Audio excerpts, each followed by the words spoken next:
আল্লাহর বুজুর্গ ওলি দোয়া করার সাথে সাথে মৃত মহিলা জিন্দা হয়ে বসে গেল। শুধু বসে যায় নাই, মহিলার জবান খুলে গেল। এই মৃত মহিলা ডাক দিয়ে বলল, হে রাজা, এই যুবক আমার সাথে জেনা করে নাই, আমাকে হত্যাও করে নাই। আমি এই যুবককে পথভ্রষ্ট করার জন্য আমি তার সাথে জেনা করার জন্য গিয়েছিলাম। হে রাজা, এই যুবকের কোনো দোষ নাই, সে নির্দোষ। তার বাস্তব প্রমাণ তার 10টা আঙ্গুল। আপনি দেখেন, আমার থেকে বাঁচার জন্য, জেনার থেকে বাঁচার জন্য এই যুবক 10টা আঙ্গুল আগুন দিয়ে পুড়িয়ে ফেলেছে। এ বাদশা, এই পুরুষটা একেবারে নির্দোষ, তিনি কোনো দোষ করে না, সব দোষ আমার। এই কথা বলে মহিলা আবার মারা গেল। তখন এই রাজা বুঝতে পারলেন এই যুবক আর সাধারণ কোন যুবক না, সে আল্লাহওয়ালা। রাজা হাত ধরে বললেন, হে আল্লাহর বুজুর্গ বান্দা, আমার ভুল হয়ে গেছে, আপনি আমারে মাফ করে দেন। আমি বুঝতে পারি না আমি অন্যায় করে ফেলছি। প্রিয় ভাই আমার, মনোযোগ দিবেন।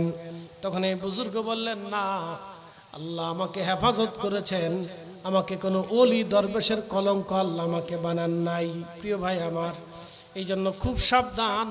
আল্লাহ আমাদের ইমান আর একিনকে মজবুত করে দেন। পূর্ব জামানার ওলিদেরও মর্যাদা এরকম ছিল। বলে, হুজুর কোন কিতাবে পেয়েছেন? আল্লামা ইমাম আবুল ফারাজ ইবনুল জৌজি 900 বছর আগে ওনার কিতাব উয়ুনুল হাকায়াতের মধ্যে ঘটনা লিখেছেন। একবার জোরে বলা যাবে কি মারহাবা? ওলি আল্লাহর বাংলাদেশ, শহীদ গাজীর বাংলাদেশ, রহম করো আল্লাহ, রহম করো আল্লাহ। ওলি আল্লাহর বাংলাদেশ, শহীদ গাজীর বাংলাদেশ, রহম করো আল্লাহ, রহম করো আল্লাহ। সালাতুন ইয়া রাসূলুল্লাহ আলাইকুম, সালামুন ইয়া হাবিবাল্লাহ। প্রিয় উপস্থিতি, বলছিলাম মানুষ এই দুনিয়াতে আল্লাহ পাঠাইলেন পরীক্ষা করার জন্য। আল্লাহ পাঠাইলেন, পূর্ব জামানার যুবক পরীক্ষায় পাশ করলেন। আমাদের জীবনেও পরীক্ষা চলে। বলে, ফরিদি হুজুর কি পরীক্ষা চলে? আপনি অন্ধ, আল্লাহর পক্ষ থেকে পরীক্ষা। আপনি ল্যাংড়া, আল্লাহর পক্ষ থেকে পরীক্ষা। আপনি দরিদ্র, আল্লাহর পক্ষ থেকে পরীক্ষা। আপনি ধনী, আল্লাহর পক্ষ থেকে পরীক্ষা। আপনি আলেম, আল্লাহর পক্ষ থেকে পরীক্ষা। আপনি নারী, মহিলা, আপনাকে আল্লাহ কন্যা হিসেবে দুনিয়াতে পাঠিয়েছে, আপনি আল্লাহর পক্ষ থেকে পরীক্ষা। আপনি পুরুষ, যুবক হয়েছেন, আল্লাহর পক্ষ থেকে পরীক্ষা। আল্লাহ সব জিন্দেগির 24 ঘন্টার সময়টা আল্লাহর পক্ষ থেকে পরীক্ষা। মসজিদে আজান হয়, হাইয়া আলাস সালাহ, নামাজের দিকে আসো, এটাও আল্লাহর পক্ষ থেকে পরীক্ষা।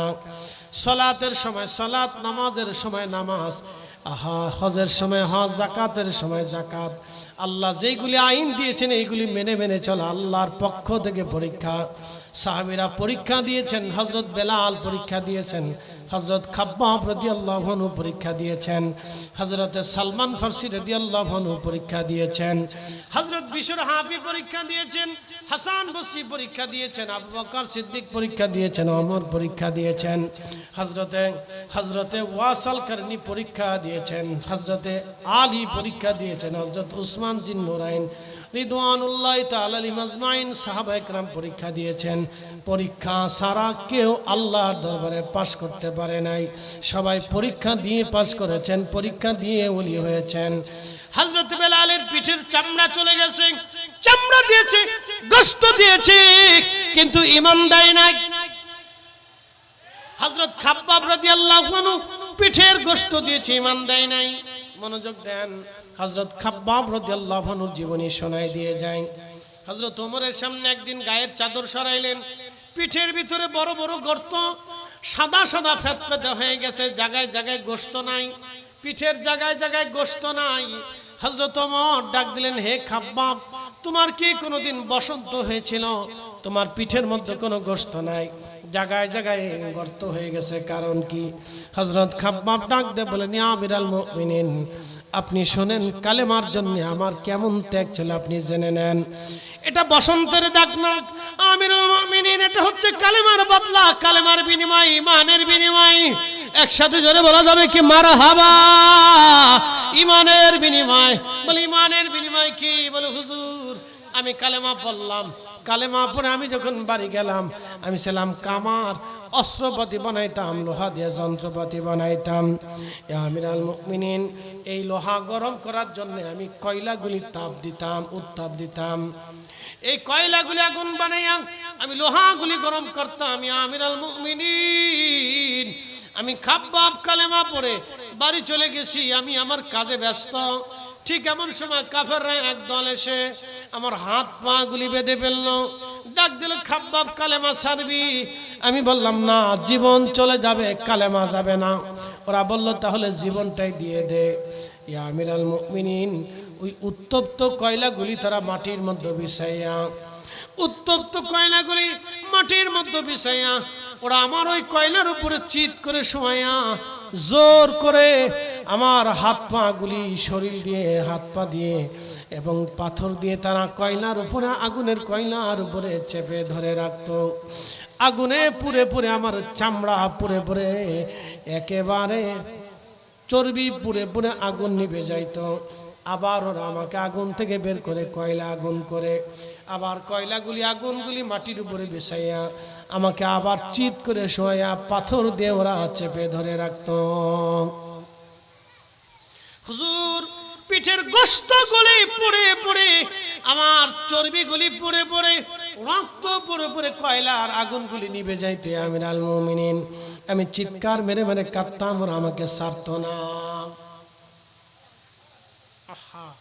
আমরা এখানে আইয়ামে জাহিলিয়াতের জামানা আসছি, পাথর মেরে মেরে মানুষের সামনে মানুষ খুন করে, কুপিয়ে কুপিয়ে ঢাকার শহরে মানুষ হত্যা করে, আর কেউ দেখেও না, ধরেও না, ফিরেও না, সারাও না। কি এক আজব দেশে বাস করতেছে, তো জাহিলিয়াত পার হয়ে যাইতেছে। আজকে ভিডিওতে দেখলাম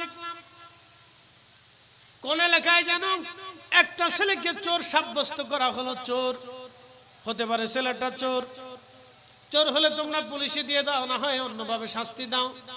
কুকুর লেলিয়ে দিয়েছে, কুত্তা এই মানুষটাকে কামড়াচ্ছে। আপনি ভাবেন তো চোর হতে পারে? আমার দেশে চোর হয় কেমনে কোন তো? চোর দুই ধরনের, একটা হলো খাসলাতে চোর, আর একটা হচ্ছে অভাবে চোর।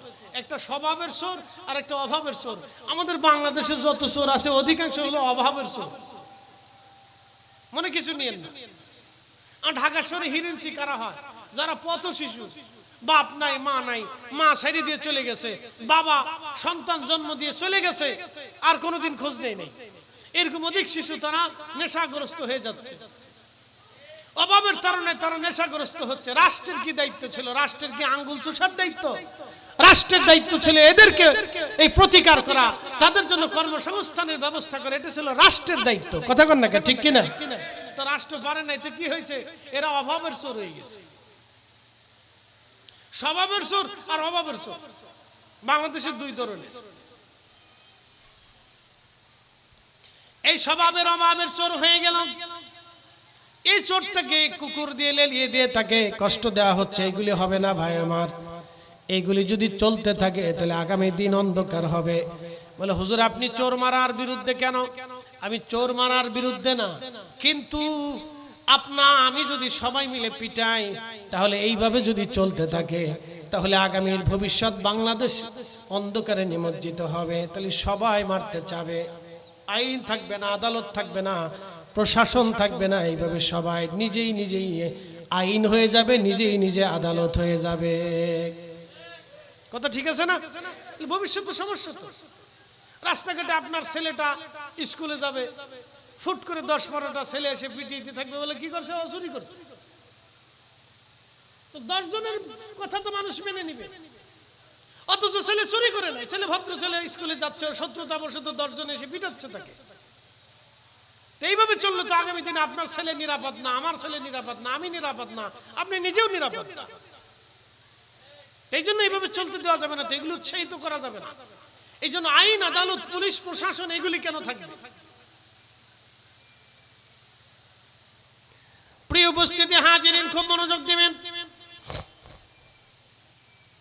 হযরতে খাব্বাব রাদিয়াল্লাহু তাআলা আনহু, এই জন্য 4 কারণে মানুষ মানুষকে ভালোবাসে: জামালিয়াত, কামালিয়াত, কারাবাত, ইহসান। জামালিয়াত, কামালিয়াত, কারাবাত, ইহসান, 4 কারণে মানুষ মানুষকে মহব্বত করে। জামালিয়াত মানে সৌন্দর্য। দেখবেন বাচ্চা কাচ্চা দেখতে সুন্দর হলে সবাই ধরে একটা চুমা খায়। ফুল দেখতে সুন্দর, এর লেগে সবাই এদের চুমায়, ফুল এর চুমাইতেছে, দেখতে সুন্দর দেখা যায়, এই জন্য ফুল ধরে নাকের কাছে নিয়ে একটু সুকুন মারে, ঘ্রাণ পাওয়া যায়। এটার নাম হচ্ছে জামালিয়াত। জামালিয়াতের কারণে হযরত ইউসুফ আলাইহিস সালাম বিপদগ্রস্ত হয়েছিলেন। বেশি সৌন্দর্যের কারণে বেডিরা পাগল হয়ে যায়। এই জন্য মনে রাখবেন, বেডিগার চাইতে বেডারা বেশি সুন্দর।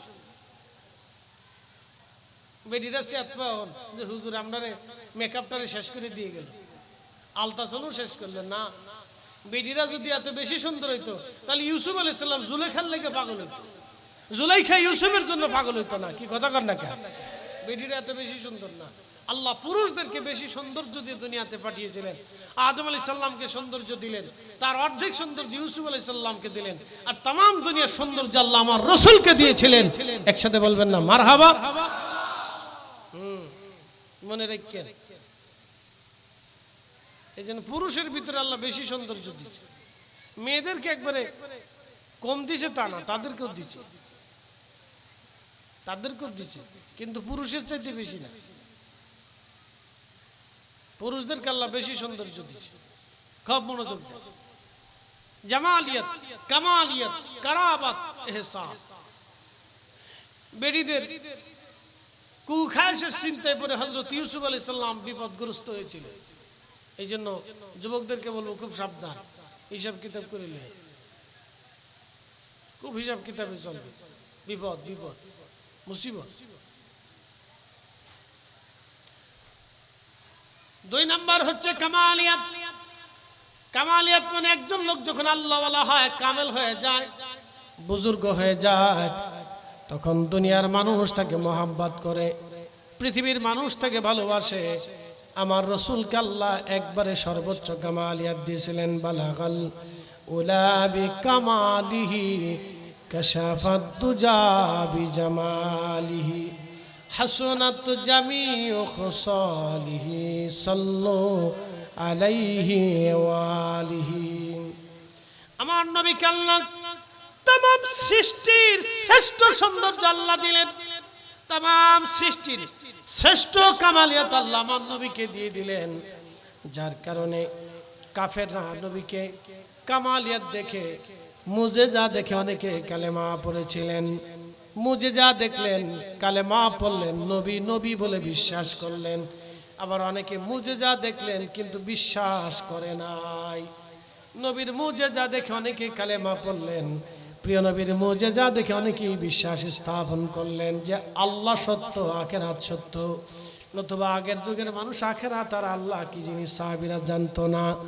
সাহাবীরা নবী দেখে আখিরাত চিনেছে, সাহাবীরা আল্লাহ চিনেছে নবী দেখে। রাসূল তোমারই কারণে বিশাল ভুবনে আল্লাহর পরিচয়। রাসূল তোমারই কারণে বিশাল ভুবনে আল্লাহর পরিচয়। না ছিল আকাশ, না ছিল বাতাস, দুনিয়া দৃপ্তিময়। না ছিল আকাশ, না ছিল বাতাস, দুনিয়া দৃপ্তিময়। রাসূল তোমারই কারণে বিশাল ভুবনে আল্লাহর পরিচয়। আল্লাহুম্মা সাল্লি আলা, জবান খুলে মাশাআল্লাহ, আলি সাইয়্যিদিনা মাওলানা মুহাম্মদ محمد اللهم صل على سيدنا مولانا محمد وعلى آل سيدنا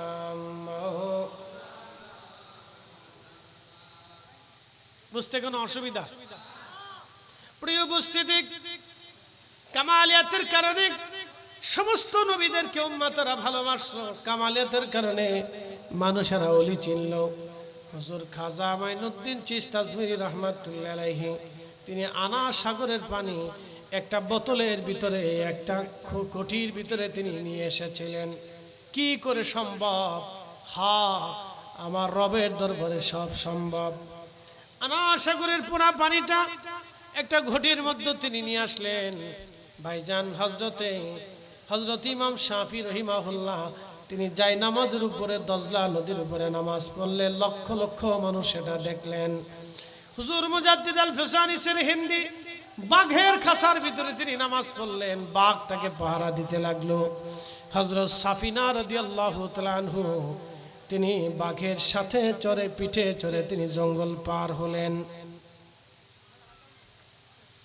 হযরত নবীর সাহাবী, আফ্রিকা বিজয়ী সাহাবী, আফ্রিকা যখন জিহাদের জন্য গেলেন, বুঝতে পারতেছেন আফ্রিকার জঙ্গলি মানুষের সাথে যুদ্ধ হবে। সাহাবী যুদ্ধে চলে গেলেন। আফ্রিকার জঙ্গলি মানুষেরা চিন্তা করলো আমরা তো যুদ্ধ করব বটে, কিন্তু মুসলমানদেরকে আমরা জঙ্গলের কিনারা দিয়ে দেই, কারণ জঙ্গল থেকে রাতের আধারে জঙ্গলি প্রাণীগুলি এসে তাদেরকে ধরে ধরে নিয়ে যাবে। আফ্রিকার জঙ্গলি মানুষ দেখবেন মাঝে মধ্যে গাছের মাথায় তারা বাড়ি বানায়, দেখবেন গাছের উপরে, মাথার উপরে তারা বাড়ি বানায়। বলে কারণ কি? বাঘ, সিংহ, সাপ থেকে বাঁচার জন্য তারা গাছের মাথার উপরে তারা বাড়ি নির্মাণ করে। ওই আফ্রিকার মানুষগুলি জঙ্গল দিয়ে দিল সাহাবীদেরকে, ওরা জঙ্গলের মধ্যে থাকুক, কালকে সকালবেলা আমাদের যুদ্ধ করা লাগবে না, ওরা সারা রাত জঙ্গলের প্রাণীর সাথে যুদ্ধ করে টিকে থাকুক, জঙ্গলের প্রাণীরা তাদেরকে ধরে ধরে নিয়ে চলে যাবে, সকালবেলা আমাদেরও যুদ্ধ করার প্রয়োজন হবে না। হযরত সাহাবী আমির তিনি বুঝতে পারলেন, মুজাহিদ যিনি প্রধান ছিলেন তিনি বুঝতে পারলেন এই জঙ্গলে রাত্রিবেলা যদি আমরা ঘুমাই তাহলে জঙ্গলের প্রাণীরা আমাদেরকে ধরে নিয়ে যাবে। তিনি সন্ধ্যাবেলা তিনি সেনাবাহিনীদেরকে বললেন তাড়াতাড়ি করে আমার জন্য একটা টাওয়ার নির্মাণ করে দাও, গাছ দিয়ে, বাঁশ দিয়ে। বিরাট বড় টাওয়ারের উপরে দাঁড়িয়ে সেনাপতি ঘোষণা দিলেন, হে আফ্রিকার জঙ্গলের অধিবাসীরা, আমরা নবীর সাহাবী, আল্লাহর জমিনে, এই জমিনে কালেমার দাওয়াত দেওয়ার জন্য আমরা এসেছি, কালেমার বিধান, নবীর বিধানগুলি জানানোর জন্য আমরা আসছি। হে জঙ্গলের অধিবাসীরা, আমি রাসূলের সাহাবী বলতেছি, তোমরা রাতের আধারে জঙ্গল ছেড়ে দিয়ে জঙ্গল পরিষ্কার করে দাও। তোমরা যদি জঙ্গল পরিষ্কার না করো, সকালবেলা আমার এই তলোয়ার দিয়ে তোমাদেরকে আগে ফয়সালা করব। একসাথে জোরে বলেন আল্লাহু আকবার। সেদিন সাহাবীর কথায় জঙ্গলের সমস্ত প্রাণীরা জঙ্গল ছেড়ে দিয়ে চলে গেল, সব সিংহ, বাঘ, ভাল্লুকগুলি সব জঙ্গল ছেড়ে দিয়ে চলে গেল। সকালবেলা আফ্রিকান বাহিনী বলল, হাই হাই, এরা আবার কারা? তাদের একজন সেনাপতির কথায় জঙ্গলের সমস্ত প্রাণীরা জঙ্গল ছেড়ে দিয়ে চলে গেল, এরা আবার কারা? এটা আবার কোন বিদ্যা? এদের সাথে যুদ্ধ করা যাবে না। বন্ধু আমার, এইভাবে তামাম দুনিয়াতে মুসলমানরা কালেমার দাওয়াত ছড়িয়ে দিয়েছিলেন।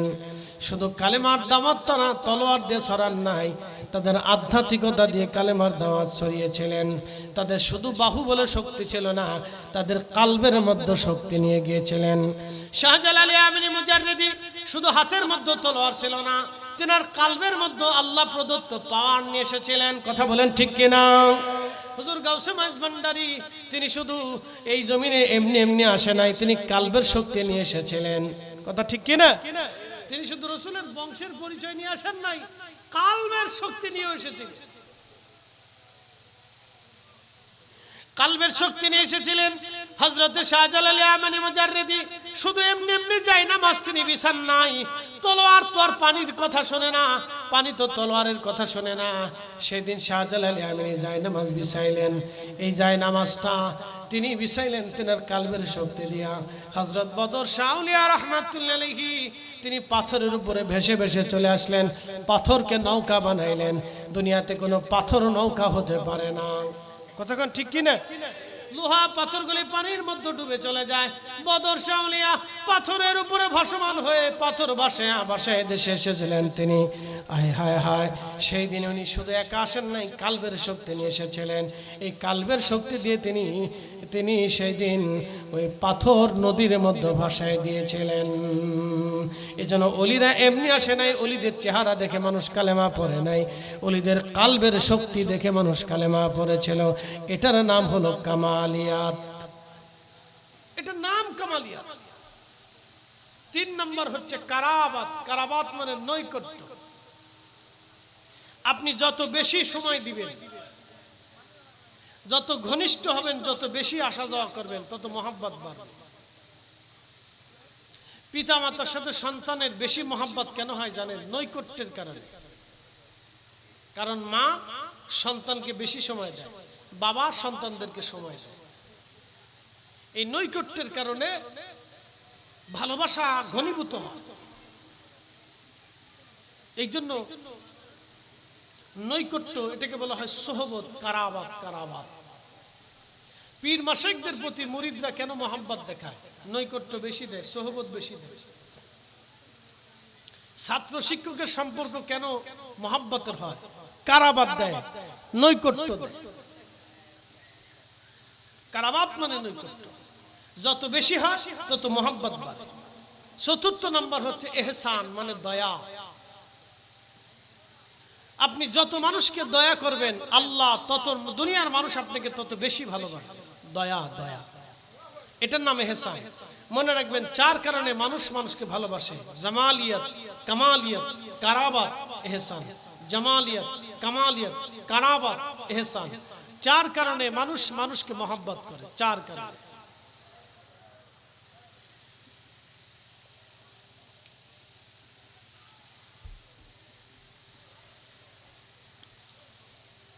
জামালিয়াত, কামালিয়াত, কারাবাত, ইহসান। 4 কারণে মানুষ মানুষকে ভালোবাসে। এই 4টা কারণ আমি আপনাদের সামনে ব্যাখ্যা করলাম।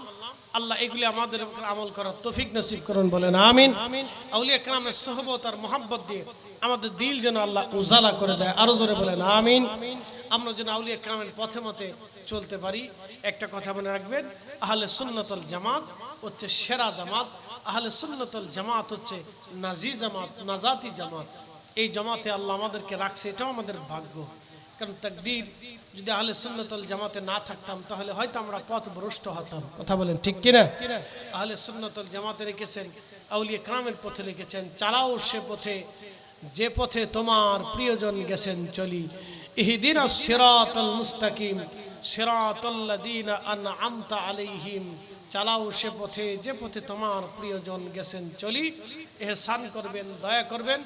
মনে রাখবেন, আল্লাহ এবং তার রসুলের দেওয়া যে তরিকা আছে, পথ আছে, এগুলি আপনারা মেনে মেনে চলবেন। শেষ সময় 2টি কথা বলে যায়। সুন্নত, রসুলের পাকের রীতি নীতি, এগুলিকে বলা হয় সুন্নাহ। যেই রীতিতে, যেই নীতিতে আল্লাহর নবী চলেছেন, এটাকে বলা হয় সুন্নাহ। এই সুন্নাহ পদ্ধতিতে নিজের জীবনকে গড়ার চেষ্টা করবেন। খাইতে, নাইতে, ঘুমাইতে, হাঁটে, বাজারে, চলতে ফিরতে, কথাবার্তায়, সংসারে, বিয়ে শাদীতে, সব জায়গায় সুন্নাহর রীতিনীতি মেনে চলবেন। আপনাদের চট্টগ্রামে, সারা বাংলাদেশে, আমাদের দেশে একটা প্রথা ছিল, যৌতুকের প্রথা। মনে রাখবেন, এগুলি হারাম প্রথা। আমাদের দেশের যৌতুকের প্রথা, এগুলি হারাম প্রথা। আপনাদের চট্টগ্রাম সহ বাংলাদেশের বিভিন্ন অঞ্চলগুলিতে আছে। প্রচুর পরিমাণে দেলমোহর ধার্য করে, এটাও ঠিক না।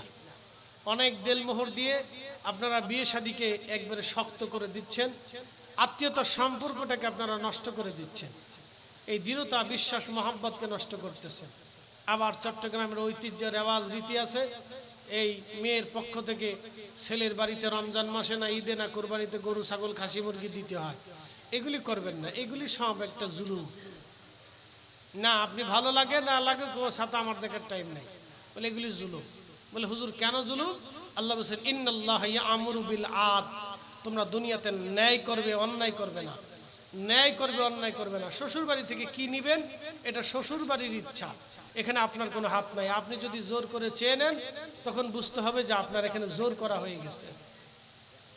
একটা মেয়ের ফ্যামিলির পক্ষ থেকে আপনি যদি একটা গরু রমজান মাসে আনেন বা ঈদে নিয়ে আসেন বা একটা ছাগল খাসি নিয়ে আসেন, তখন ওই মেয়েটার বাবা তার অর্থনৈতিক সমস্যাও থাকতে পারে, সে দিতে অপারগও হতে পারে।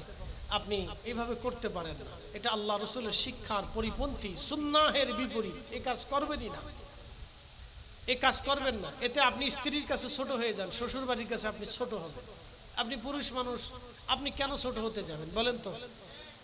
আপনার বংশকে, আপনার বাবা মাকে আপনি কেন ছোট করতে যাবেন? এগুলি চিন্তা মাথায় আনবেন না। আর এই সমস্ত কুসংস্কার, রেওয়াজ রীতি এগুলি হারাই দেন। এগুলি কোনো রেওয়াজ রীতি না, এগুলো জুলুমের রীতি। এগুলো কিসের রেওয়াজ রীতি?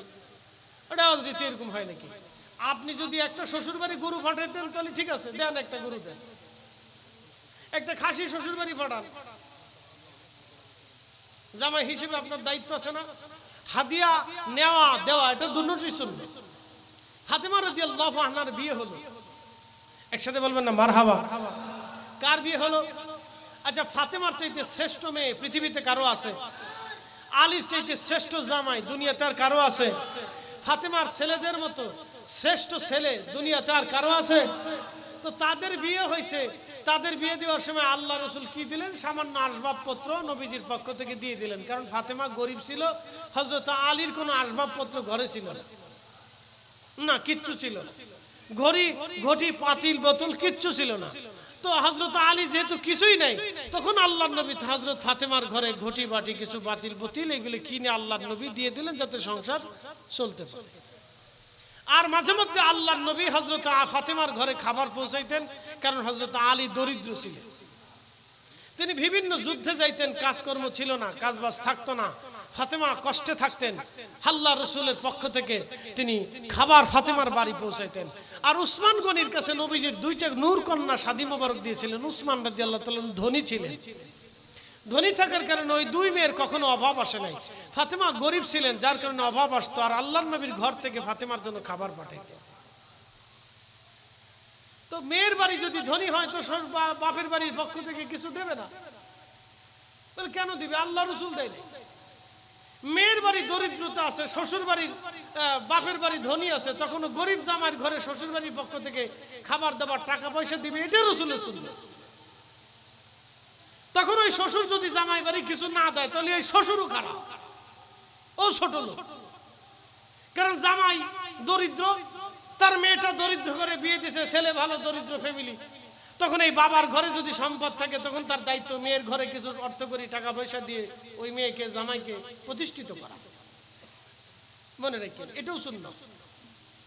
এটা ফাতেমা রাদিয়াল্লাহু আনহার বেলায় আল্লাহ রসুল করেছিলেন। তা আপনারা সুন্নতের রীতির বাইরে কেন যাবেন? সুন্নতের রীতির বাইরে যা জুলুম কেন করবেন? আচ্ছা বলেন তো, আপনার মেয়েটাকে একটা বাড়িতে বিয়ে দিচ্ছে, রমজান আসছে, কুরবানি আসছে, শ্বশুর বাড়ি জামাই বাড়ি থেকে শ্বশুর বাড়ির কাছে গরু আবদার করছে, ধরেন আর কি, দেন বা না দেন, হোক বা না হোক সেটা পরে আমি বুঝাইতেছি। আপনার কাছে আবদার করলো, আপনার তখন অর্থনৈতিক সমস্যা, আপনার কাছে কেমন লাগবে? আপনার কাছে যেমন লাগবে আপনার শ্বশুর বাড়ির কাছে অমন লাগে। এগুলি করবেন না, এগুলি কোনো রেওয়াজ রীতি না, এগুলি কোনো সম্ভ্রান্ত পরিবারের সিস্টেম হতে পারে না। এগুলি থেকে আমাদেরকে বের হয়ে আসতে হবে। কথা বলেন ঠিক কিনা? এইগুলি সমাজ থেকে বের করে নিয়ে আসতে হবে।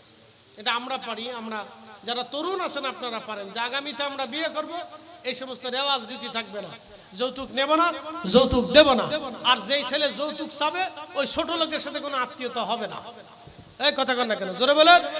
যেই ছেলে যৌতুক চাবে ওই ছোট লোকের সাথে আত্মীয়তা হবে না। যেই শ্বশুর যৌতুক চাবে ওই ছোট লোকের সাথে কোনো আত্মীয়তা নেই। যে যৌতুক চায় তো ছোট লোক।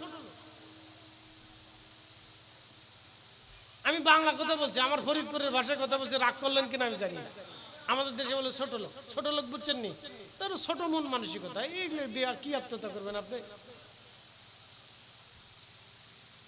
এটা কি আত্মীয়তার সম্পর্ক নাকি? 2 দিন পরে ডাকাতি করবে। এটা আমাদের দেশে ডাকাতির মতো গরু ডাকাতি নিয়ে গেল, চান্দাবাজি চান্দাবাজি চান্দাবাজি, এগুলি করবেন না। এগুলি থেকে বের হয়ে আসেন, সমাজকে বের করে নিয়ে আসেন। রাসূলের সুন্নতের আদর্শ, ফাতেমার আদর্শ, আলীর আদর্শ, যেটা আমরা সুন্নি, আমরা আহলে বাইতকে ভালোবাসি, কথা কন না ঠিক কিনা? যদি বলেন আহলে বাইতকে ভালোবাসি, তাহলে ফাতেমা রাদিয়াল্লাহু আনহার বিয়ে যেইভাবে হয়েছে ওরকম করে, ওই চরিত্রে চলে আসে, আর কোনো অসুবিধা নেই। প্রিয় ভাই আমার, শেষ সময় আপনাদেরকে এই সমাজ সংস্কারে, আমাদের আত্মীয়তার সংস্কারে, যেন আত্মীয়তার সম্পর্ক সুদৃঢ় হয়, সুন্দর হয়, চমৎকার হয়, এই কাজগুলি করবে ভাই আমার। আর আরেকটা কথা মনে রাখবেন, স্বামী স্ত্রীর তালাক দেওয়ার মুহূর্ত যদি আসে, একবারে জীবনের শেষ চেষ্টা দিয়ে হলেও তালাক যাতে না হয় সেই ব্যবস্থা করবে। বলে হুজুর কারণ কি? তালাক হলে, স্বামী স্ত্রীর তালাক যখন হয় তখন শয়তান খুশি হয়, আর আরশে মুআল্লা কাঁপতে থাকে। আল্লাহ রাব্বুল আলামিনের দরবারে আরশে আজিম বলে, হে রব, আমি আপনার ওই বান্দার সাথে সম্পর্ক রাখবো না যে বান্দা আত্মীয়তার সম্পর্ক নষ্ট করে দিছে। হে রব, আমি ওই বান্দার সাথে সম্পর্ক রাখবো না যে বান্দা আত্মীয়তার সম্পর্ক নষ্ট করেছে, আমি রাখবো না। আল্লাহ রাসূল বলতেছেন তখন আল্লাহ ওই বান্দার সাথে সম্পর্ক রাখে না। বলে কারণ কি? সে আত্মীয়তার সম্পর্ক নষ্ট করার কারণে আল্লাহ রাব্বুল আলামিনও তার সাথে সম্পর্ক রাখে না।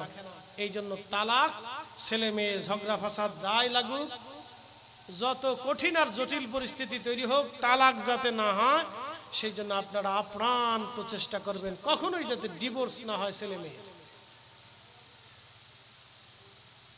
কারণ মনে রাখবেন, বাচ্চা কাচ্চা হয়ে যাওয়ার পরে যে ফ্যামিলির ডিভোর্স হয়, এই ছেলেরও সমস্যা নাই, মেয়েরও সমস্যা নেই। কোনো মেয়ে আর একটা স্বামী পাইতে পারে, ওই ছেলে আর একটা স্ত্রী পেতে পারে, কিন্তু যেই বাচ্চাগুলি বাবা হারাইলো, যেই বাচ্চাটা বাবা থেকে জুদা হলো, যেই বাচ্চাটা মা থেকে জুদা হচ্ছে, আহা, কালকে এক ভিডিওতে দেখলাম, ব্রাহ্মণবাড়িয়া হতে পারে, একটা মেয়েকে তার মা পিটায়, মারে। বলে কেন মারে? মায়ের এক জায়গায় বিয়ে হয়েছিল, সেখান থেকে তালাক হয়েছে, তো ওই ঘরে মেয়েটার জন্ম হয়েছে, তো ওই মহিলার আর এক জায়গায় বিয়ে হয়েছে। এখন বুঝেন তো, আর এক ফ্যামিলিতে যখন গেছে তখন এই মেয়েটাকে ওই ফ্যামিলি মানে না। আমাদের সমাজ তো খুব অন্ধকার, নিমজ্জিত একটা সমাজ, বুঝছেন? ওয়াজ কি করব এদেশে? ওয়াজ কি করবেন বলেন? ওয়াজ কত করবেন? একটা অন্ধকারে নিমজ্জিত সমাজ, ওই মেয়েকে মানে। তো মেয়েটাকে ওই পুরুষও পিটায়, মাও পিটায়, মা সহ্য করতে না পারে পিটায়, যে দূর তুই মরে যা, চলে যা। তো মেয়েটা শেষ পর্যন্ত একটা আশ্রয় শিবিরে এসে বলতেছে মাও মারে। আর এই যে আগে বাবা ছিল, সেই বাবা তো আর এক জায়গায় বিয়ে করে সেও চলে গেছে। এখন মেয়ে আমি সেই করে গেলে সেই মাও আমাকে মারে। এই জন্য সবচেয়ে বেশি কঠিন পরিস্থিতির শিকার হয় হচ্ছে শিশুরা, বাচ্চারা। এই জন্য কখনোই কোনো সময়ের জন্য তালাক যাতে না হয় এই চেষ্টা করবেন, একবারে আপ্রাণ চেষ্টা করবেন, কোনো মতেই তালাক না হয়। মনে রাখবেন, মিথ্যা বলে হোক, অভিনয় করে হোক, হাজার মিথ্যা বলে হলেও তালাক ঠেকানোর চেষ্টা করবে। এই মিথ্যা আপনার গুনাহ হবে না, এই মিথ্যা আল্লাহ নেকিতে পরিণত করবে। একসাথে বলবেন না মারহাবা? না, একটা গুনাহ হবে না, এই মিথ্যা গুনাহ হবে না। হাজার মিথ্যা বলে হলেও তাদের তালাক ঠেকানোর চেষ্টা করবে, তালাক যাতে না হয়, মনে রাখবেন।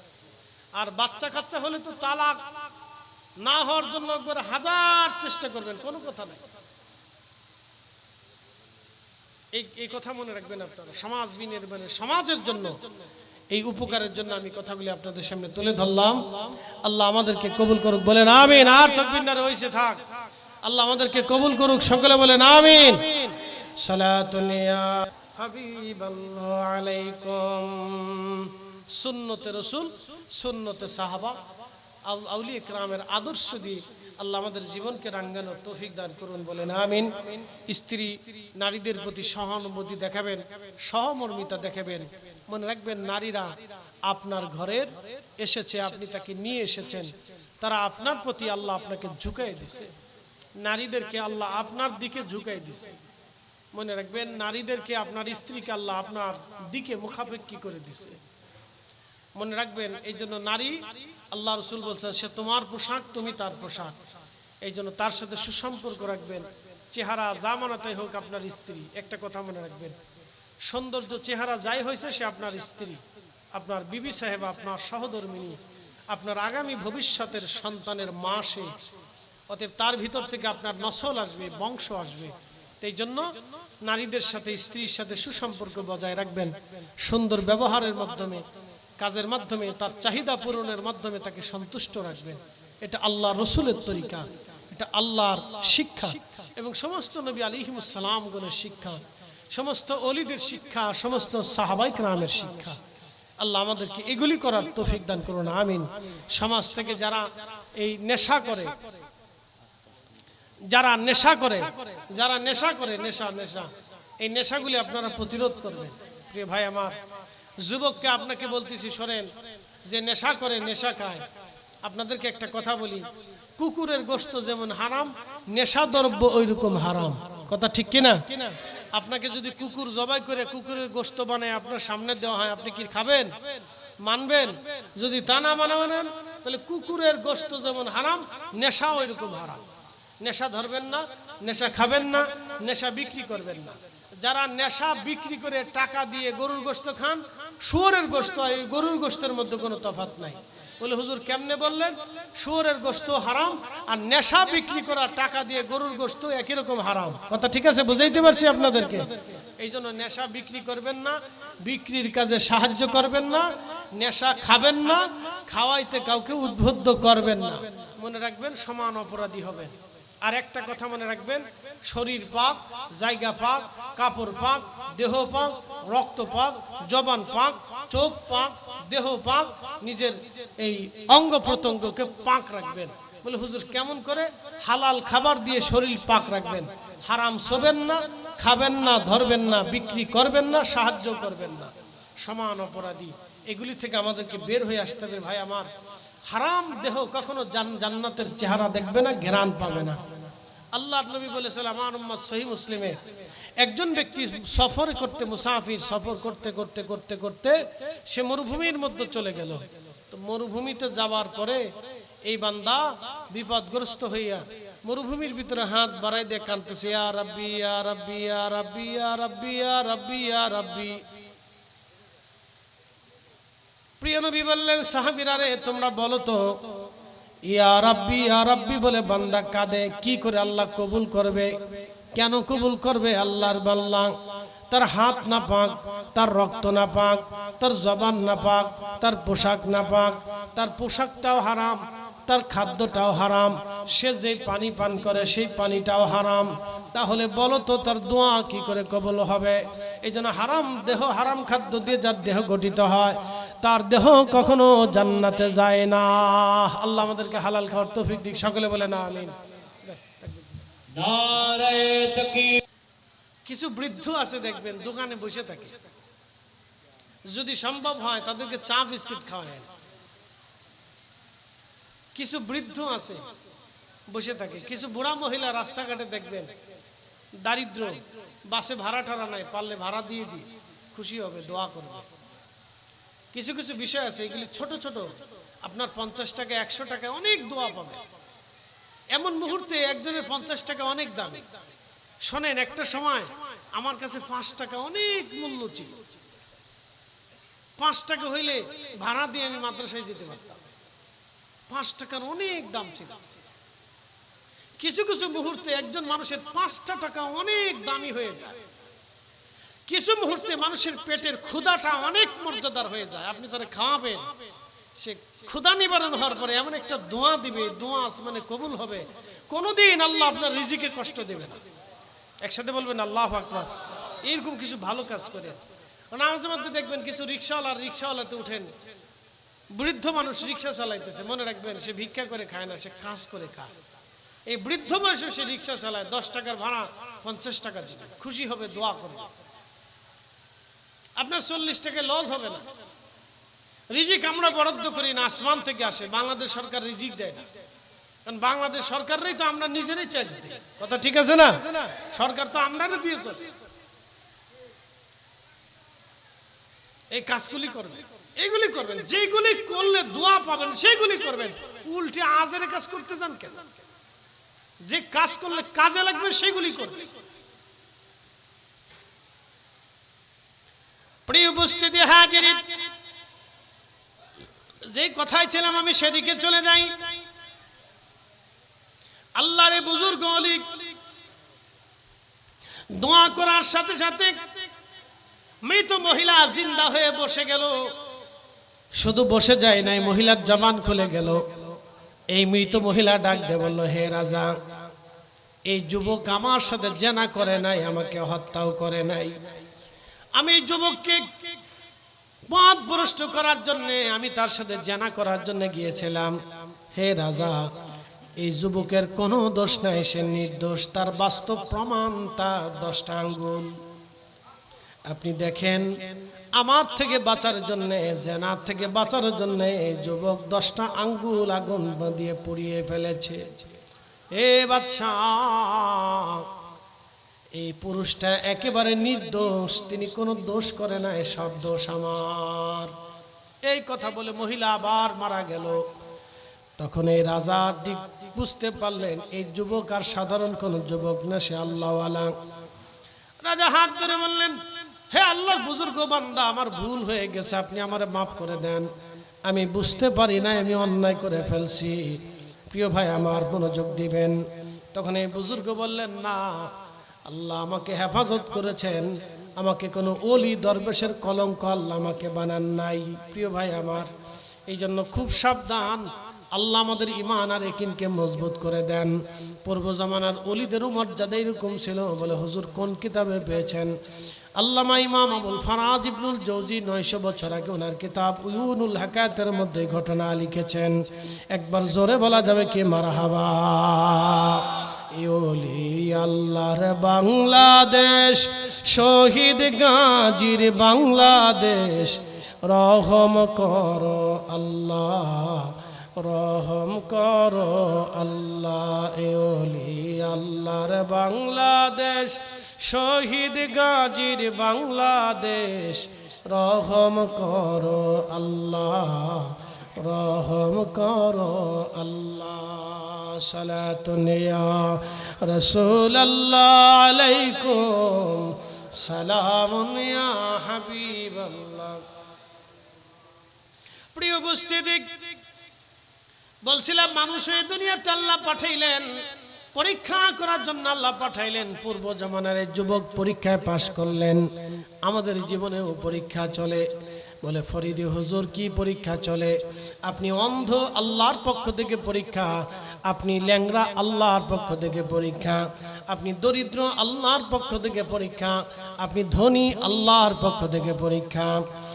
আপনি আলেম, আল্লাহর পক্ষ থেকে পরীক্ষা।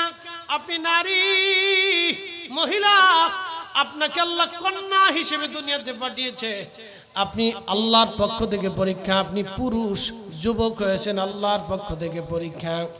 আল্লাহ সব জিন্দেগির 24 ঘন্টার সময়টা আল্লাহর পক্ষ থেকে পরীক্ষা। মসজিদে আজান হয়, হাইয়া আলাস সালাহ, নামাজের দিকে আসো, এটাও আল্লাহর পক্ষ থেকে পরীক্ষা। সালাতের সময় সালাত, নামাজের সময় নামাজ, হজের সময় হজ, জাকাতের সময় জাকাত। আল্লাহ যেইগুলি আইন দিয়েছেন এইগুলি মেনে মেনে চলা আল্লাহর পক্ষ থেকে পরীক্ষা। সাহাবীরা পরীক্ষা দিয়েছেন, হযরত বেলাল পরীক্ষা দিয়েছেন, হযরত খাব্বাব রাদিয়াল্লাহু আনহু পরীক্ষা দিয়েছেন, হযরত সালমান ফারসি রাদিয়াল্লাহু আনহু পরীক্ষা দিয়েছেন, হযরত বিশর হাফি পরীক্ষা দিয়েছেন, হাসান বসরি পরীক্ষা দিয়েছেন, আবু বকর সিদ্দিক পরীক্ষা দিয়েছেন, ওমর পরীক্ষা দিয়েছেন, হযরতে ওয়াসাল করনি পরীক্ষা দিয়েছেন, হযরতে আলী পরীক্ষা দিয়েছেন, হযরত উসমান জিন নুরাইন রিদওয়ানুল্লাহি তাআলা আলাইহিম আজমাইন সাহাবায়ে কেরাম পরীক্ষা দিয়েছেন। পরীক্ষা সারা কেউ আল্লাহর দরবারে পাশ করতে পারে নাই। সবাই পরীক্ষা দিয়ে পাশ করেছেন, পরীক্ষা দিয়ে ওলি হয়েছেন। হযরত বেলালের পিঠের চামড়া চলে গেছে, চামড়া দিয়েছে, গোশত দিয়েছে, কিন্তু ঈমান দেয় নাই। হযরত খাব্বাব রাদিয়াল্লাহু আনহু পিঠের গোশত দিয়েছে, ঈমান দেয় নাই। মনোযোগ দেন। হযরত খাব্বাব রাদিয়াল্লাহু আনহুর জীবনী শোনায় দিয়ে যায়। হযরত ওমরের সামনে একদিন গায়ের চাদর সরাইলেন, পিঠের ভিতরে বড় বড় গর্ত, সাদা সাদা ফেতফেতে হয়ে গেছে, জায়গায় জায়গায় গোশত নাই, পিঠের জায়গায় জায়গায় গোশত নাই। হযরত ওমর ডাক দিলেন, হে খাব্বাব, তোমার কি কোনোদিন বসন্ত হয়েছিল? তোমার পিঠের মধ্যে কোনো গোশত নাই, জায়গায় জায়গায় গর্ত হয়ে গেছে, কারণ কি? হযরত খাব্বাব ডাক দিয়ে বলেন, ইয়া আমিরাল মুমিনিন, আপনি শোনেন, কালেমার জন্য আমার কেমন ত্যাগ ছিল আপনি জেনে নেন। এটা বসন্তের দাগ না আমিরুল মুমিনিন, এটা হচ্ছে কালেমার বদলা, কালেমার বিনিময়, ইমানের বিনিময়। একসাথে জোরে বলা যাবে কি মারহাবা? ইমানের বিনিময়। বলে ইমানের বিনিময় কি? বলে হুজুর আমি কালেমা পড়লাম, কালেমা পড়ে আমি যখন বাড়ি গেলাম, আমি ছিলাম কামার, অস্ত্রপাতি বানাইতাম, লোহা দিয়ে যন্ত্রপাতি বানাইতাম। আমিরাল মুমিনিন, এই লোহা গরম করার জন্য আমি কয়লাগুলি তাপ দিতাম, উত্তাপ দিতাম। এই কয়লাগুলি আগুন বানাইয়া আমি লোহাগুলি গরম করতাম। আমিরাল মুমিনিন, আমি খাব্বাব কালেমা পড়ে বাড়ি চলে গেছি, আমি আমার কাজে ব্যস্ত। ঠিক এমন সময় কাফেররা একদল এসে আমার হাত পা গুলি বেঁধে ফেললো, ডাক দিল, খাব্বাব কালেমা ছাড়বি? আমি বললাম না, জীবন চলে যাবে, কালেমা যাবে না। ওরা বলল, তাহলে জীবনটাই দিয়ে দে। ইয়া আমিরাল মুমিনিন, ওই উত্তপ্ত কয়লাগুলি তারা মাটির মধ্যে বিছাইয়া, উত্তপ্ত কয়লাগুলি মাটির মধ্যে বিছাইয়া, ওরা আমার ওই কয়লার উপরে চিৎ করে শোয়াইয়া জোর করে আমার হাত পা গুলি, শরীর দিয়ে, হাত পা দিয়ে এবং পাথর দিয়ে তারা কয়লার উপরে, আগুনের কয়লার উপরে চেপে ধরে রাখতো। আগুনে পুড়ে পুড়ে আমার চামড়া পুড়ে পুড়ে, একেবারে চর্বি পুড়ে পুড়ে আগুন নিভে যাইতো। আবার ওরা আমাকে আগুন থেকে বের করে কয়লা আগুন করে, আবার কয়লাগুলি, আগুনগুলি মাটির উপরে বিছাইয়া আমাকে আবার চিৎ করে শোয়া পাথর দিয়ে ওরা চেপে ধরে রাখতো। হুজুর পিঠের গোশতগুলি পুড়ে পুড়ে, আমার চর্বিগুলি পুড়ে পুড়ে, রক্ত পুড়ে পুড়ে কয়লার আগুনগুলি নিভে যাইতে আমিরাল মুমিনিন, আমি চিৎকার মেরে মেরে কাঁদতাম, ওরা আমাকে ছাড়তো না। আমরা এখানে আইয়ামে জাহিলিয়াতের জামানা আসছি, পাথর মেরে মেরে মানুষের সামনে মানুষ খুন করে, কুপিয়ে কুপিয়ে ঢাকার শহরে মানুষ হত্যা করে, আর কেউ দেখেও না, ধরেও না, ফিরেও না, সারাও না। কি এক আজব দেশে বাস করতেছে, তো জাহিলিয়াত পার হয়ে যাইতেছে। আজকে ভিডিওতে দেখলাম কোন এলাকায় যেন একটা ছেলেকে চোর সাব্যস্ত করা হলো। চোর হতে পারে ছেলেটা চোর, চোর হলে তোমরা পুলিশে দিয়ে দাও, না হয় অন্যভাবে শাস্তি দাও। কুকুর লেলিয়ে দিয়েছে, কুত্তা এই মানুষটাকে কামড়াচ্ছে। আপনি ভাবেন তো, চোর হতে পারে। আমার দেশে চোর হয় কেমন? কোন তো চোর দুই ধরনের, একটা হলো খাসলাতে চোর, আর একটা হচ্ছে অভাবে চোর। একটা স্বভাবের চোর আর একটা অভাবের চোর। আমাদের বাংলাদেশে যত চোর আছে অধিকাংশ হলো অভাবের চোর, মনে কিছু নিয়ে না। আর ঢাকা শহরে হিরিন শিকারা হয় যারা পথ শিশু, বাপ নাই মা নাই, মা ছেড়ে দিয়ে চলে গেছে, বাবা সন্তান জন্ম দিয়ে চলে গেছে, আর কোনোদিন খোঁজ নেই নেই। এরকম অধিক শিশু তারা নেশাগ্রস্ত হয়ে যাচ্ছে, অভাবের কারণে তারা নেশাগ্রস্ত হচ্ছে। রাষ্ট্রের কি দায়িত্ব ছিল? রাষ্ট্রের কি আঙ্গুল চুষার দায়িত্ব? রাষ্ট্রের দায়িত্ব ছিল এদেরকে এই প্রতিকার করা, তাদের জন্য কর্মসংস্থানের ব্যবস্থা করা, এটা ছিল রাষ্ট্রের দায়িত্ব। কথা কন না, ঠিক কিনা? তো রাষ্ট্র পারে নাই, তো কি হয়েছে? এরা অভাবের চোর হয়ে গেছে। স্বভাবের চোর আর অভাবের চোর বাংলাদেশের দুই ধরনের। এই স্বভাবের অভাবের চোর হয়ে গেল, এই চোরটাকে কুকুর দিয়ে লেলিয়ে দিয়ে তাকে কষ্ট দেওয়া হচ্ছে। এগুলি হবে না ভাই আমার, এইগুলি যদি চলতে থাকে তাহলে আগামী দিন অন্ধকার হবে। বলে হুজুর আপনি চোর মারার বিরুদ্ধে কেন? আমি চোর মারার বিরুদ্ধে না, কিন্তু আমি যদি সবাই মিলে পিটাই, তাহলে এইভাবে যদি চলতে থাকে তাহলে আগামীর ভবিষ্যৎ বাংলাদেশ অন্ধকারে নিমজ্জিত হবে। তাহলে সবাই মারতে চাবে, আইন থাকবে না, আদালত থাকবে না, প্রশাসন থাকবে না, এইভাবে সবাই নিজেই নিজেই আইন হয়ে যাবে, নিজেই নিজে আদালত হয়ে যাবে। কথা ঠিক আছে না? ভবিষ্যতে সমস্যা তো। রাস্তাঘাটে আপনার ছেলেটা স্কুলে যাবে, ফুট করে 10-12টা ছেলে এসে পিটিয়ে থাকবে, বলে কি করছে? চুরি করছে। তো 10 জনের কথা তো মানুষ মেনে নিবে, অথচ ছেলে চুরি করে নাই, ছেলে ভদ্র ছেলে স্কুলে যাচ্ছে, শত্রুতা বশত 10 জন এসে পিটাচ্ছে তাকে। এইভাবে চললে তো আগামী দিনে আপনার ছেলে নিরাপদ না, আমার ছেলে নিরাপদ না, আমি নিরাপদ না, আপনি নিজেও নিরাপদ না। এই জন্য এইভাবে চলতে দেওয়া যাবে না, তো এগুলো উৎসাহিত করা যাবে না। এই জন্য আইন, আদালত, পুলিশ প্রশাসন এগুলি কেন থাকবে? প্রিয় উপস্থিতি হাজিরিন, খুব মনোযোগ দিবেন। হযরতে খাব্বাব রাদিয়াল্লাহু তাআলা আনহু, এই জন্য 4 কারণে মানুষ মানুষকে ভালোবাসে: জামালিয়াত, কামালিয়াত, কারাবাত, এহসান। জামালিয়াত, কামালিয়াত, কারাবাত, এহসান, 4 কারণে মানুষ মানুষকে মহব্বত করে। জামালিয়াত মানে সৌন্দর্য। দেখবেন বাচ্চা কাচ্চা দেখতে সুন্দর হলে সবাই ধরে একটা চুমা খায়। ফুল দেখতে সুন্দর, এর লেগে সবাই এদের চুমায়, ফুল এর চুমাইতেছে, দেখতে সুন্দর দেখা যায়, এই জন্য ফুল ধরে নাকের কাছে নিয়ে একটু সুকুন মারে, ঘ্রাণ পাওয়া যায়। এটার নাম হচ্ছে জামালিয়াত। জামালিয়াতের কারণে হযরত ইউসুফ আলাইহিস সালাম বিপদগ্রস্ত হয়েছিলেন। বেশি সৌন্দর্যের কারণে বেডিরা পাগল হয়ে যায়। এই জন্য মনে রাখবেন, বেডিগার চাইতে বেডারা বেশি সুন্দর। বেডিরা সে আত্মন যে হুজুর আপনারে মেকআপটারে শেষ করে দিয়ে গেল, আলতাসনও শেষ করলো না। বেডিরা যদি এত বেশি সুন্দর হইতো তাহলে ইউসুফ আলাইহিস সালাম জুলেখার লেগে পাগল হইতো, জুলাইখা ইউসুফের জন্য পাগল হইতো না। কি কথা কর না কে? বেডিরা এত বেশি সুন্দর না। আল্লাহ পুরুষদেরকে বেশি সৌন্দর্য দিয়ে দুনিয়াতে পাঠিয়েছিলেন। আদম আলাইহিস সালামকে সৌন্দর্য দিলেন, তার অর্ধেক সৌন্দর্য ইউসুফ আলাইহিস সালামকে দিলেন, আর তাম দুনিয়ার সৌন্দর্য আল্লাহ আমার রসুলকে দিয়েছিলেন। একসাথে বলবেন না মারহাবা? মনে রাখেন, এই জন্য পুরুষের ভিতরে আল্লাহ বেশি সৌন্দর্য দিচ্ছে। মেয়েদেরকে একবারে কম দিছে তা না, তাদেরকেও দিচ্ছে, তাদেরকেও দিচ্ছে, কিন্তু পুরুষের চাইতে বেশি না। পুরুষদেরকে আল্লাহ বেশি সৌন্দর্য দিচ্ছে। খুব মনোযোগ দেন। জামালিয়াত, কামালিয়াত, কারাবাত, এহসান।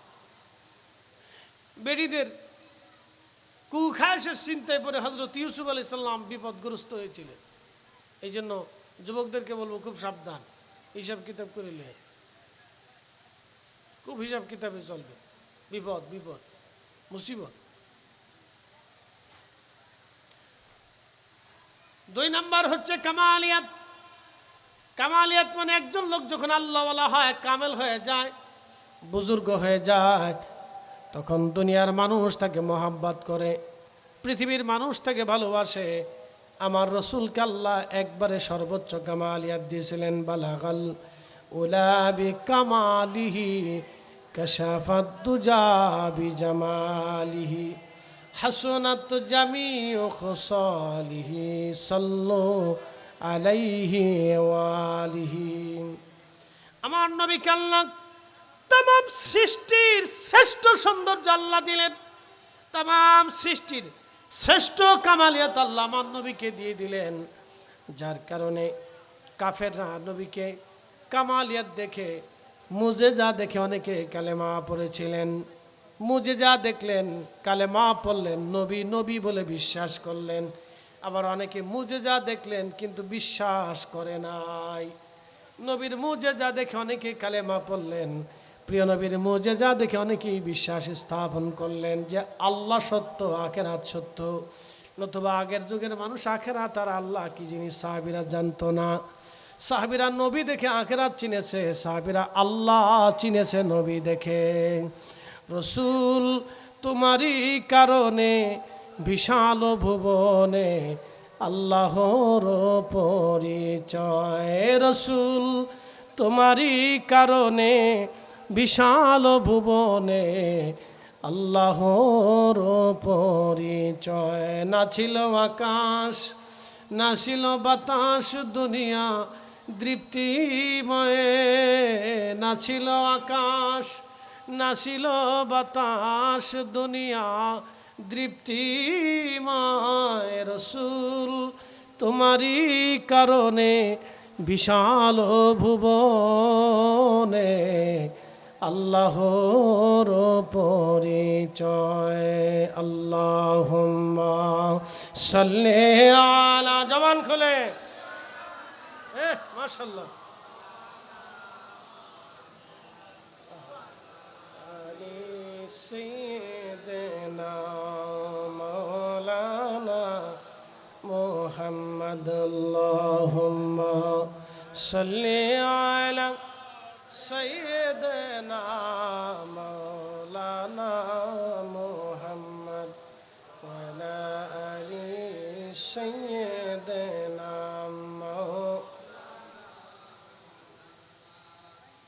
বুঝতে কোনো অসুবিধা? প্রিয় উপস্থিতি, কামালিয়াতের কারণে সমস্ত নবীদেরকে উম্মতেরা ভালোবাসলো, কামালিয়াতের কারণে মানুষেরা অলি চিনল। হুজুর খাজা মাইনুদ্দিন চিশতি আজমিরি রাহমাতুল্লাহ আলাইহি তিনি আনা সাগরের পানি একটা বোতলের ভিতরে, একটা কোটির ভিতরে তিনি নিয়ে এসেছিলেন। কি করে সম্ভব? আমার রবের দরবারে সব সম্ভব। আনা সাগরের পুরা পানিটা একটা ঘটির মধ্যে তিনি নিয়ে আসলেন। ভাইজান হজরত ইমাম শাফি রহিমাহুল্লাহ তিনি যাই নামাজের উপরে দজলা নদীর উপরে নামাজ পড়লেন, লক্ষ লক্ষ মানুষ সেটা দেখলেন। হুজুর মুজাদ্দিদ আল ফেসানিসের হিন্দি বাঘের খাসার ভিতরে তিনি নামাজ পড়লেন, বাঘ তাকে পাহারা দিতে লাগলো। হজরত সাফিনা রাদিয়াল্লাহু তাআলা আনহু তিনি বাঘের সাথে চড়ে, পিঠে চড়ে তিনি জঙ্গল পার হলেন। হযরত নবীর সাহাবী, আফ্রিকা বিজয়ী সাহাবী, আফ্রিকা যখন জিহাদের জন্য গেলেন, বুঝতে পারতেছেন আফ্রিকার জঙ্গলি মানুষের সাথে যুদ্ধ হবে। সাহাবী যুদ্ধে চলে গেলেন। আফ্রিকার জঙ্গলি মানুষেরা চিন্তা করলো আমরা তো যুদ্ধ করব বটে, কিন্তু মুসলমানদেরকে আমরা জঙ্গলের কিনারা দিয়ে দেই, কারণ জঙ্গল থেকে রাতের আধারে জঙ্গলি প্রাণীগুলি এসে তাদেরকে ধরে ধরে নিয়ে যাবে। আফ্রিকার জঙ্গলি মানুষ দেখবেন মাঝে মধ্যে গাছের মাথায় তারা বাড়ি বানায়, দেখবেন গাছের উপরে, মাথার উপরে তারা বাড়ি বানায়। বলে কারণ কি? বাঘ, সিংহ, সাপ থেকে বাঁচার জন্যে তারা গাছের মাথার উপরে তারা বাড়ি নির্মাণ করে। ওই আফ্রিকার মানুষগুলি জঙ্গল দিয়ে দিল সাহাবীদেরকে, ওরা জঙ্গলের মধ্যে থাকুক, কালকে সকালবেলা আমাদের যুদ্ধ করা লাগবে না, ওরা সারা রাত জঙ্গলের প্রাণীর সাথে যুদ্ধ করে টিকে থাকুক, জঙ্গলের প্রাণীরা তাদেরকে ধরে ধরে নিয়ে চলে যাবে, সকালবেলা আমাদেরও যুদ্ধ করার প্রয়োজন হবে না। হযরতে সাহাবী আমির তিনি বুঝতে পারলেন, মুজাহিদ যিনি প্রধান ছিলেন তিনি বুঝতে পারলেন এই জঙ্গলে রাত্রিবেলা যদি আমরা ঘুমাই তাহলে জঙ্গলের প্রাণীরা আমাদেরকে ধরে নিয়ে যাবে। তিনি সন্ধ্যাবেলা তিনি সেনাবাহিনীদেরকে বললেন তাড়াতাড়ি করে আমার জন্য একটা টাওয়ার নির্মাণ করে দাও, গাছ দিয়ে, বাঁশ দিয়ে। বিরাট বড় টাওয়ারের উপরে দাঁড়িয়ে সেনাপতি ঘোষণা দিলেন, হে আফ্রিকার জঙ্গলের অধিবাসীরা, আমরা নবীর সাহাবী, আল্লাহর জমিনে, এই জমিনে কালেমার দাওয়াত দেওয়ার জন্য আমরা এসেছি, কালেমার বিধান, নবীর বিধানগুলি জানানোর জন্য আমরা আসছি। হে জঙ্গলের অধিবাসীরা, আমি রাসূলের সাহাবী বলতেছি, তোমরা রাতের আধারে জঙ্গল ছেড়ে দিয়ে জঙ্গল পরিষ্কার করে দাও। তোমরা যদি জঙ্গল পরিষ্কার না করো, সকালবেলা আমার এই তলোয়ার দিয়ে তোমাদেরকে আগে ফয়সালা করব। একসাথে জোরে বলেন আল্লাহু আকবার। সেদিন সাহাবীর কথায় জঙ্গলের সমস্ত প্রাণীরা জঙ্গল ছেড়ে দিয়ে চলে গেল, সব সিংহ, বাঘ, ভাল্লুকগুলি সব জঙ্গল ছেড়ে দিয়ে চলে গেল। সকালবেলা আফ্রিকান বাহিনী বলল, হাই হাই, এরা আবার কারা? তাদের একজন সেনাপতির কথায় জঙ্গলের সমস্ত প্রাণীরা জঙ্গল ছেড়ে দিয়ে চলে গেল, এরা আবার কারা? এটা আবার কোন বিদ্যা? এদের সাথে যুদ্ধ করা যাবে না। বন্ধু আমার, এইভাবে তামাম দুনিয়াতে মুসলমানরা কালেমার দাওয়াত ছড়িয়ে দিয়েছিলেন। শুধু কালেমার দাওয়াত তারা তলোয়ার দিয়ে ছড়ান নাই, তাদের আধ্যাত্মিকতা দিয়ে কালেমার দাওয়াত ছড়িয়েছিলেন। তাদের শুধু বাহুবলে শক্তি ছিল না, তাদের কালবের মধ্যে শক্তি নিয়ে গিয়েছিলেন। শাহজালাল আমিনী মুজাররিদি শুধু হাতের মধ্যে তলোয়ার ছিল না, তেনার কালবের মধ্যে আল্লাহ প্রদত্ত পাওয়ার নিয়ে এসেছিলেন। কথা বলেন ঠিক কিনা? হুজুর গাউসে মাইজ ভান্ডারী তিনি শুধু এই জমিনে এমনি এমনি আসে নাই, তিনি কালবের শক্তি নিয়ে এসেছিলেন। কথা ঠিক কিনা? তিনি শুধু রসুলের বংশের পরিচয় নিয়ে আসেন নাই, কালবের শক্তি নিয়ে এসেছিলেন। কালবের শক্তি নিয়ে এসেছিলেন। হযরত শাহজালাল ইয়ামানি মুজাররিদি শুধু এমনি এমনি যায় নামাজ তিনি বিছান নাই। তলোয়ার তো আর পানির কথা শোনে না, পানি তো তলোয়ারের কথা শোনে না। সেদিন শাহজালাল ইয়ামানি যায় নামাজ বিছাইলেন। এই যায় নামাজটা তিনি বিছাইলেন তিনার কালবের শক্তি দিয়া। হযরত বদর শাহ আউলিয়া রাহমাতুল্লাহি আলাইহি তিনি পাথরের উপরে ভেসে ভেসে চলে আসলেন, পাথরকে নৌকা বানাইলেন। দুনিয়াতে কোনো পাথর নৌকা হতে পারে না। কতক্ষণ ঠিক কিনা? লোহা পাথরগুলি পানির মধ্যে ডুবে চলে যায়। বদর শাহ আউলিয়া পাথরের উপরে ভাসমান হয়ে পাথর বাসায় দেশে এসেছিলেন তিনি। আয় হায় হায়, সেই দিনে উনি শুধু একা আসেন নাই, কালবের শক্তি নিয়ে এসেছিলেন। এই কালবের শক্তি দিয়ে তিনি সেই দিন ওই পাথর নদীর মধ্যে ভাসায় দিয়েছিলেন। এজন্য অলিরা এমনি আসে নাই, অলিদের চেহারা দেখে মানুষ কালেমা পড়ে নাই, অলিদের কালবের শক্তি দেখে মানুষ কালেমা পড়েছিল। এটার নাম হলো কামালিয়াত। এটার নাম কামালিয়াত। 3 নম্বর হচ্ছে কারাবাত। কারাবাত মানে নৈকট্য।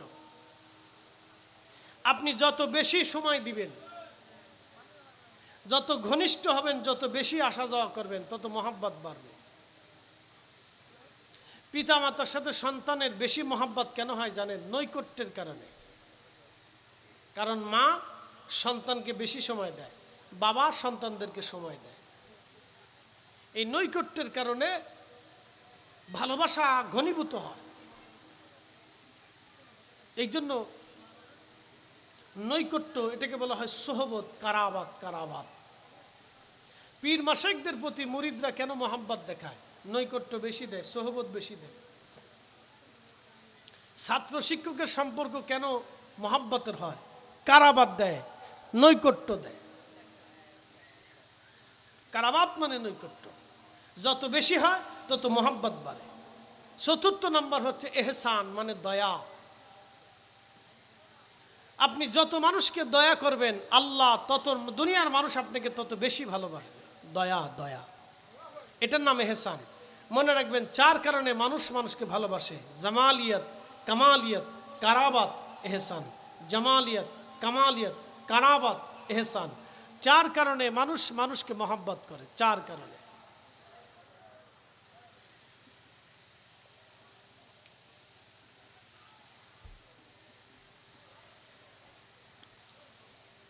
জামালিয়াত, কামালিয়াত, কারাবাত, এহসান, 4 কারণে মানুষ মানুষকে ভালোবাসে।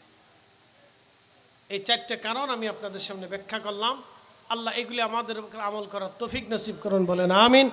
আউলিয়া কেরামের সোহবত আর মহাব্বত দিয়ে আমাদের দিল যেন আল্লাহ উজালা করে দেয়, আরো জোরে বলেন আমিন। আমরা যেন আউলিয়া কেরামের পথে মতে চলতে পারি। একটা কথা মনে রাখবেন, আহলে সুন্নাতুল জামাত হচ্ছে সেরা জামাত। আহলে সুন্নাতুল জামাত হচ্ছে নাজি জামাত, নাজাতি জামাত। এই জামাতে আল্লাহ আমাদেরকে রাখছে, এটাও আমাদের ভাগ্য।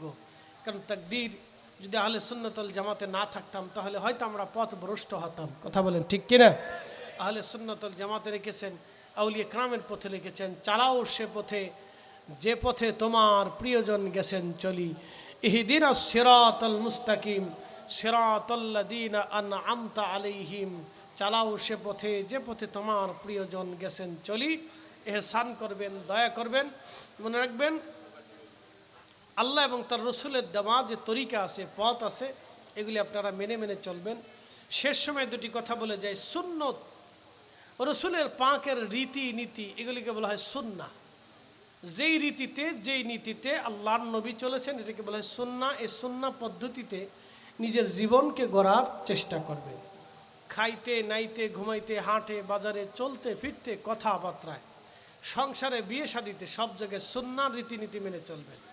আপনাদের চট্টগ্রামে, সারা বাংলাদেশে, আমাদের দেশে একটা প্রথা ছিল, যৌতুকের প্রথা। মনে রাখবেন, এগুলি হারাম প্রথা। আমাদের দেশের যৌতুকের প্রথা, এগুলি হারাম প্রথা। আপনাদের চট্টগ্রাম সহ বাংলাদেশের বিভিন্ন অঞ্চলগুলিতে আছে। প্রচুর পরিমাণে দেলমোহর ধার্য করে, এটাও ঠিক না। অনেক দেলমোহর দিয়ে আপনারা বিয়ে শাদিকে একবারে শক্ত করে দিচ্ছেন, আত্মীয়তার সম্পর্কটাকে আপনারা নষ্ট করে দিচ্ছেন। এই দৃঢ়তা, বিশ্বাস, মহাব্বতকে নষ্ট করতেছেন। আবার চট্টগ্রামের ঐতিহ্য রেওয়াজ রীতি আছে, এই মেয়ের পক্ষ থেকে ছেলের বাড়িতে রমজান মাসে না ঈদে না কোরবানিতে গরু ছাগল খাসি মুরগি দিতে হয়। এগুলি করবেন না, এগুলি সব একটা জুলুম। না আপনি ভালো লাগে না লাগে সাথে আমার দেখার টাইম নাই, বলে এগুলি জুলুম। বলে হুজুর কেন জুলুম? আল্লাহ বলছেন ইন্নাল্লাহ ইয়ামুরু বিল আদল, তোমরা দুনিয়াতে ন্যায় করবে অন্যায় করবে না, ন্যায় করবে অন্যায় করবে না। শ্বশুর বাড়ি থেকে কি নেবেন এটা শ্বশুর বাড়ির ইচ্ছা, এখানে আপনার কোনো হাত নাই। আপনি যদি জোর করে চেয়ে নেন তখন বুঝতে হবে যে আপনার এখানে জোর করা হয়ে গেছে। একটা মেয়ের ফ্যামিলির পক্ষ থেকে আপনি যদি একটা গরু রমজান মাসে আনেন বা ঈদে নিয়ে আসেন বা একটা ছাগল খাসি নিয়ে আসেন, তখন ওই মেয়েটার বাবা তার অর্থনৈতিক সমস্যাও থাকতে পারে, সে দিতে অপারগও হতে পারে। আপনি এইভাবে করতে পারেন না, এটা আল্লাহ রসুলের শিক্ষার পরিপন্থী, সুন্নাহের বিপরীত। এ কাজ করবেনই না, এ কাজ করবেন না। এতে আপনি স্ত্রীর কাছে ছোট হয়ে যান, শ্বশুর বাড়ির কাছে আপনি ছোট হবেন। আপনি পুরুষ মানুষ, আপনি কেন ছোট হতে যাবেন বলেন তো? আপনার বংশকে, আপনার বাবা মাকে আপনি কেন ছোট করতে যাবেন? এগুলি চিন্তা মাথায় আনবেন না। আর এই সমস্ত কুসংস্কার, রেওয়াজ রীতি এগুলি হারাই দেন। এগুলি কোনো রেওয়াজ রীতি না, এগুলো জুলুমের রীতি। এগুলো কিসের রেওয়াজ রীতি? রেওয়াজ রীতি এরকম হয় নাকি? আপনি যদি একটা শ্বশুর বাড়ি গরু পাঠাইতেন তাহলে ঠিক আছে, দেন একটা গরু, দেন একটা খাসি শ্বশুর বাড়ি পাঠান, জামাই হিসেবে আপনার দায়িত্ব আছে না? হাদিয়া নেওয়া দেওয়া এটা দুটোই সুন্নাত। ফাতেমা রাদিয়াল্লাহু আনহার বিয়ে হলো, একসাথে বলবেন না মারহাবা। কার বিয়ে হলো? আচ্ছা, ফাতেমার চাইতে শ্রেষ্ঠ মেয়ে পৃথিবীতে কারো আছে? আলীর চাইতে শ্রেষ্ঠ জামাই দুনিয়াতে আর কারো আছে? ফাতেমার ছেলেদের মতো শ্রেষ্ঠ ছেলে দুনিয়াতে আর কারো আছে? তো তাদের বিয়ে হয়েছে, তাদের বিয়ে দেওয়ার সময় আল্লাহ রসুল কি দিলেন? সামান্য আসবাবপত্র নবীজির পক্ষ থেকে দিয়ে দিলেন, কারণ ফাতেমা গরিব ছিল। হযরত আলীর কোনো আসবাবপত্র ঘরে ছিল না, না কিচ্ছু ছিল না, ঘটি পাতিল বোতল কিচ্ছু ছিল না। তো হযরত আলী যেহেতু কিছুই নাই, তখন আল্লাহর নবী হযরত ফাতেমার ঘরে ঘটি বাটি কিছু বাতিল বোতিল এগুলি কিনে আল্লাহর নবী দিয়ে দিলেন যাতে সংসার চলতে পারে। আর মাঝে মধ্যে আল্লাহর নবী হযরত ফাতেমার ঘরে খাবার পৌঁছাইতেন, কারণ হযরত আলী দরিদ্র ছিলেন। তিনি বিভিন্ন যুদ্ধে যাইতেন, কাজকর্ম ছিল না, কাজবাজ থাকতো না, ফাতেমা কষ্টে থাকতেন। আল্লাহ রসুলের পক্ষ থেকে তিনি খাবার ফাতেমার বাড়ি পৌঁছাইতেন। আর উসমান গনির কাছে নবীজির দুইটা নূর কন্যা শাদী মোবারক দিয়েছিলেন। উসমান রাদিয়াল্লাহু তাআলা ধনী ছিলেন, ধনী থাকার কারণে ওই দুই মেয়ের কখনো অভাব আসে নাই। ফাতেমা গরিব ছিলেন, যার কারণে অভাব আসতো, আর আল্লাহর নবীর ঘর থেকে ফাতেমার জন্য খাবার পাঠাইতেন। তো মেয়ের বাড়ি যদি ধনী হয় তো বাপের বাড়ির পক্ষ থেকে কিছু দেবে না? বলে কেন দিবে? আল্লাহ রসুল দেয় নাই। মেয়ের বাড়ি দরিদ্রতা আছে, শ্বশুর বাড়ির বাপের বাড়ি ধনী আছে, তখনও গরিব জামাইয়ের ঘরে শ্বশুর বাড়ির পক্ষ থেকে খাবার দাবার টাকা পয়সা দিবে, এটা রসুলের সুন্নাত। তখন ওই শ্বশুর যদি জামাই বাড়ি কিছু না দেয় তাহলে ওই শ্বশুরও খারাপ, ও ছোট লোক। কারণ জামাই দরিদ্র, তার মেয়েটা দরিদ্র করে বিয়ে দিয়েছে, ছেলে ভালো দরিদ্র ফ্যামিলি, তখন এই বাবার ঘরে যদি সম্পদ থাকে তখন তার দায়িত্ব মেয়ের ঘরে কিছু অর্থ করি টাকা পয়সা দিয়ে ওই মেয়েকে জামাইকে প্রতিষ্ঠিত করা। মনে রাখেন, এটাও সুন্নাত। এটা ফাতেমা রাদিয়াল্লাহু আনহার বেলায় আল্লাহ রসুল করেছিলেন। তা আপনারা সুন্নতের রীতির বাইরে কেন যাবেন? সুন্নতের রীতির বাইরে যা জুলুম কেন করবে? আচ্ছা বলেন তো, আপনার মেয়েটাকে একটা বাড়িতে বিয়ে দিচ্ছে, রমজান আসছে, কুরবানি আসছে, শ্বশুর বাড়ি জামাই বাড়ি থেকে শ্বশুর বাড়ির কাছে গরু আবদার করছে, ধরেন আর কি, দেন বা না দেন, হোক বা না হোক সেটা পরে আমি বুঝাইতেছি। মানে আপনার কাছে আবদার করলো, আপনার তখন অর্থনৈতিক সমস্যা, আপনার কাছে কেমন লাগবে? আপনার কাছে যেমন লাগবে আপনার শ্বশুর বাড়ির কাছে অমন লাগে। এগুলি করবেন না, এগুলি কোনো রেওয়াজ রীতি না, এগুলি কোনো সম্ভ্রান্ত পরিবারের সিস্টেম হতে পারে না। এগুলি থেকে আমাদেরকে বের হয়ে আসতে হবে, কথা বলেন ঠিক কিনা? এইগুলি সমাজ থেকে বের করে নিয়ে আসতে হবে। এটা আমরা পারি, আমরা যারা তরুণ আছেন আপনারা পারেন, যে আগামীতে আমরা বিয়ে করব, এই সমস্ত রেওয়াজ রীতি থাকবে না, যৌতুক নেব না, যৌতুক দেব না। আর যেই ছেলে যৌতুক চাবে ওই ছোট লোকের সাথে কোনো আত্মীয়তা হবে না। এই কথা কন না কেন, জোরে বলেন। যেই ছেলে যৌতুক চাবে ওই ছোট লোকের সাথে আত্মীয়তা হবে না। যেই শ্বশুর যৌতুক চাবে ওই ছোট লোকের সাথে কোনো আত্মীয়তা নেই। যে যৌতুক চায় তো ছোট লোক। আমি বাংলা কথা বলছি, আমার ফরিদপুরের ভাষায় কথা বলছি, রাগ করলেন কিনা আমি জানি না। আমাদের দেশে বলে ছোট লোক, ছোট লোক বুঝছেন নি, তার ছোট মন মানসিকতা, এইগুলো দিয়ে কি আত্মীয়তা করবেন আপনি? এটা কি আত্মীয়তার সম্পর্ক নাকি? 2 দিন পরে ডাকাতি করবে। এটা আমাদের দেশে ডাকাতির মতো, গরু ডাকাতি নিয়ে গেল, চান্দাবাজি চান্দাবাজি চান্দাবাজি, এগুলি করবেন না। এগুলি থেকে বের হয়ে আসেন, সমাজকে বের করে নিয়ে আসেন। রসুলের সুন্নতের আদর্শ, ফাতেমার আদর্শ, আলীর আদর্শ, যেটা আমরা শুনি, আমরা আহলে বাইতকে ভালোবাসি, কথা কন না ঠিক কিনা? যদি বলেন আহলে বাইতকে ভালোবাসি, তাহলে ফাতেমা রাদিয়াল্লাহু আনহার বিয়ে যেইভাবে হয়েছে ওইরকম করে ওই চরিত্রে চলে আসে, আর কোনো অসুবিধা নেই। প্রিয় ভাই আমার, শেষ সময় আপনাদেরকে এই সমাজ সংস্কারে, আমাদের আত্মীয়তার সংস্কারে, যেন আত্মীয়তার সম্পর্ক সুদৃঢ় হয়, সুন্দর হয়, চমৎকার হয়, এই কাজগুলি করবে ভাই আমার।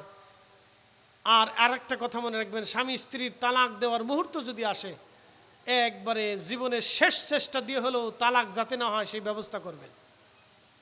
বলে হুজুর কারণ কি?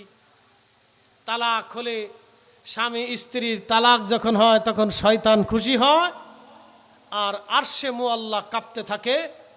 আল্লাহ রাব্বুল আলামিনের দরবারে আরশে আজিম বলে, হে রব, আমি আপনার ওই বান্দার সাথে সম্পর্ক রাখবো না যে বান্দা আত্মীয়তার সম্পর্ক নষ্ট করে দিছে। হে রব, আমি ওই বান্দার সাথে সম্পর্ক রাখবো না যে বান্দা আত্মীয়তার সম্পর্ক নষ্ট করেছে, আমি রাখবো না। আল্লাহ রসুল বলতেছেন তখন আল্লাহ ওই বান্দার সাথে সম্পর্ক রাখে না। বলে কারণ কি?